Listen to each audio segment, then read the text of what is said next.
नमस्कार, SBT news में आपका स्वागत है। पेश है 11 जनवरी मंगलवार शाम 7:15 बजे राजस्थान की बड़ी खबरें। कोरोना संक्रमण के कारण प्रदेश में पाबंदियों के बीच सरकार ने एक सप्ताह में तीसरी गाइडलाइन जारी कर दी। इसमें शहरों में 12वीं तक स्कूल कोचिंग बंद करने के आदेश जारी कर दिए, लेकिन ग्रामीण क्षेत्र में संचालित सरकारी व गैर सरकारी विद्यालयों में कोरोना एडवाइजरी की पालना नहीं होने से खुलेआम कोरोना को दावत दी जा रही है। स्थिति ये है कि ओलावृष्टि व शीतलहर के बीच सरकारी व गैर सरकारी विद्यालयों में विद्यार्थियों का ठहराव कम नजर आया। कोरोना की नई गाइडलाइन में सरकार ने शहरों के स्कूल बंद किए हैं, वहीं गांव में स्कूल खुले रखे गए हैं। इस पर शिक्षा मंत्री डॉक्टर बी डी कल्ला ने कहा है कि गांव में कोरोना संक्रमण का खतरा कम है, इसलिए वहां स्कूल बंद नहीं किए हैं। शहरों में भीड़भाड़ से संक्रमण का खतरा ज्यादा है। यदि गाँव में जहाँ संक्रमण फैलता है तो वहाँ स्कूल बंद किए जा सकते हैं। वहीं मार्च में बोर्ड परीक्षाएं कराने के फैसले पर सफाई देते हुए उन्होंने कहा कि तैयारी रखना जरूरी है। यदि संक्रमण की रफ्तार कम नहीं हुई तो परीक्षाएं टाली जा सकती हैं। राजस्थान में वेस्टर्न डिस्टर्बेंस के चलते हुई बारिश के बाद अब 24 घंटे में कड़ाके की ठंड पड़ेगी। प्रदेश के 22 शहरों के न्यूनतम तापमान में भारी कमी आई है। खासकर पूर्वी राजस्थान के जिलों में तापमान में गिरावट महसूस की गई है।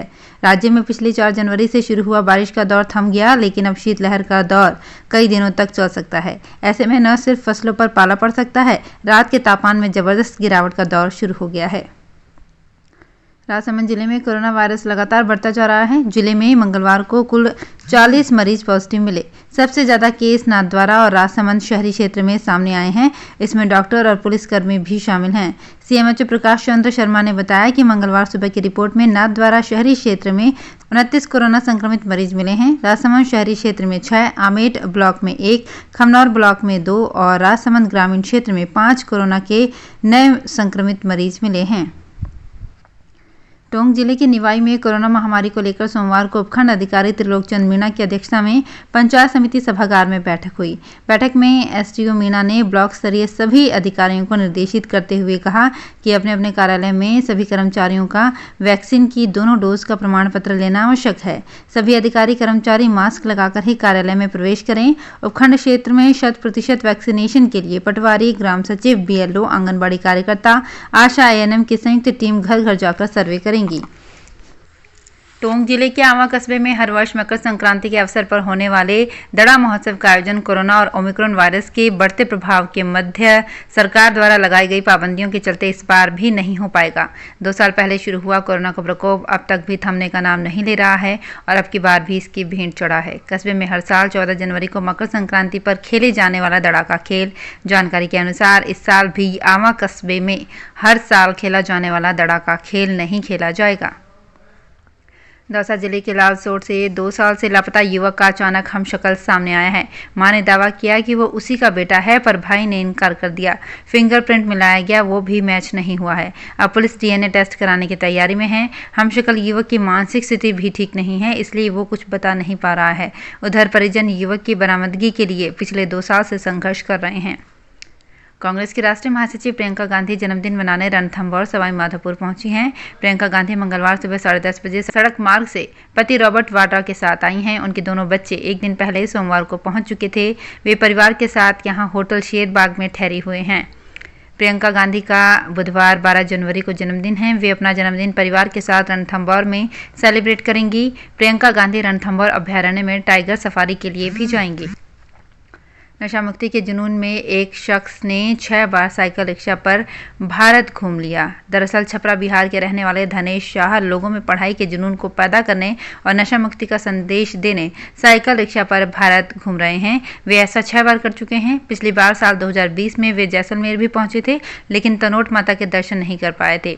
तनोट माता के दर्शन करने के लिए वो 7000 किलोमीटर की यात्रा करके पुनः जैसलमेर आए हैं। सवाईमाधोपुर जिले में मंगलवार को आई कोरोना सूची में 117 नए कोरोना केस सामने आए हैं। जिले में 413 एक्टिव केस हैं। गंगापुर सिटी में 90 और बामनवास में 36 कोरोना केस एक्टिव मिले हैं। मंगलवार को सामने आए कोरोना केसों में कई पुलिसकर्मी भी शामिल हैं। गंगापुर सिटी कोतवाली थाने के 30 वर्षीय कांस्टेबल और इसी थाने के एसआई भी रविवार को कोरोना पॉजिटिव हुए थे। मंगलवार को आई सूची में एसआई के 23 वर्षीय बेटे का भी कोरोना पॉजिटिव आया है। झालावाड़ जिले के डग कस्बे में खाद्य निरीक्षक टीम 3 दुकानों पर निरीक्षण किया। अचानक कार्यवाही से व्यापारियों में हड़कंप मच गया। कई दुकानदार दुकान बंद करके भाग गए। टीम ने घी, मसाला और काजू का सैंपल प्रयोगशाला कोटा भेजा। रिपोर्ट आने पर कार्यवाही की जाएगी। विधिक माप विज्ञान अधिकारी दुर्गेश गुर्जर ने गल्ला व्यापारी, ज्वेलर्स व्यापारी, किराना व्यापारी और हार्डवेयर व्यापारियों की दुकानों पर माप तोल का निरीक्षण किया। पश्चिमी विक्षोभ के कारण बारिश के बाद मौसम खुलते ही करौली जिला मुख्यालय सहित क्षेत्र के तापमान में मंगलवार को भारी गिरावट दर्ज की गई है। क्षेत्र का न्यूनतम तापमान 4 डिग्री पहुंच गया। सोमवार को क्षेत्र का न्यूनतम तापमान करीब 8 डिग्री और अधिकतम तापमान 20 डिग्री के आसपास रहा। तापमान में गिरावट और ठंडी हवाओं की वजह से लोगों को कड़ाके की सर्दी का एहसास हुआ। उदयपुर में शीतलहर का प्रकोप जारी है। उदयपुर सहित पूरे राजस्थान में अब पश्चिमी विक्षोभ का असर पूरी तरह खत्म हो चुका है। इसी का असर मौसम पर भी देखने को मिल रहा है। मंगलवार को सुबह का तापमान 0.8 डिग्री गिरकर 6.2 डिग्री पर पहुंच गया है। कुछ दिन पहले ही बादलों के चलते जहां सुबह का न्यूनतम तापमान बढ़कर 14 डिग्री के करीब पहुंच गया था, वहीं अब ये गिरकर 6.2 डिग्री पर आ गया है। वहीं दिन के तापमान में भी गिरावट देखने को मिली है और ये 1.6 डिग्री गिरकर 18.6 डिग्री रिकॉर्ड किया गया। कोरोना के बढ़ते केस के मद्देनजर दौसा जिले में स्थित सिद्धपीठ मेहंदीपुर बालाजी मंदिर बंद कर दिया गया है। यहां श्रद्धालुओं की बड़ी तादाद में भीड़ पहुंचने पर जिला प्रशासन की तरफ से ऐतराज दर्ज कराया गया था। इसके बाद मंदिर ट्रस्ट ने अग्रिम आदेश तक मंदिर बंद करने का निर्णय लिया है।